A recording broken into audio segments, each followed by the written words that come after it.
হিমাগারে ভাড়া বৃদ্ধির প্রতিবাদে রাজশাহীর মোহনপুরের সড়কে আলু ফেলে বিক্ষোভ করেছেন কৃষকরা।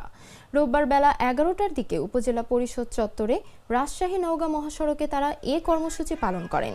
কৃষকরা জানান, প্রতি কেজি আলু সংরক্ষণে আগে হিমাগারে 4 টাকা ভাড়া নিত, এবার 8 টাকা নির্ধারণ করা হয়েছে। ভাড়া কমানো না হলে এই কর্মসূচি চলবে। পাশাপাশি মহাসড়ক অবরোধেরও হুমকি দেন তারা। এর আগে জানুয়ারির প্রথম দিকে তানোর উপজেলার কৃষকরা একই দাবিতে বিক্ষোভ করেন। এর পরিপ্রেক্ষিতে গত 15 জানুয়ারি সংবাদ সম্মেলন করে রাজশাহী কোল্ড স্টোরেজ অ্যাসোসিয়েশন।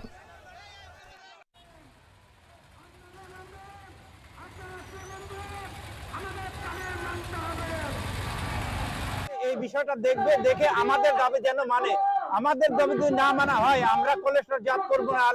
আলু আমরা যে মাঠে করেছি, এই মাঠে সংরক্ষণ করব, আলু নষ্ট করে দিব প্রয়োজনে, কিন্তু সরকারিরা কিভাবে ম্যানেজমেন্ট করে সেটা দেখবে। আমি 4 বিঘা জমি আলু করেছি, আমার আলু সংরক্ষণ করবো কোলেস্ট্রলে। 4 টাকা ভাড়ার আলু কেন 8 টাকা করলে এই প্রতিবাদ আমরা জানাই। আমি 11 বিঘা আলু করেছি, আমার এই আলু রাখার জায়গা যদি আমরা না পাই, আমরা কৃষক আমাদেরকে লাঞ্ছিত ফেলে, আমাদেরকে বিভ্রান্ত ফেলে এই সিন্ডিকেট তারা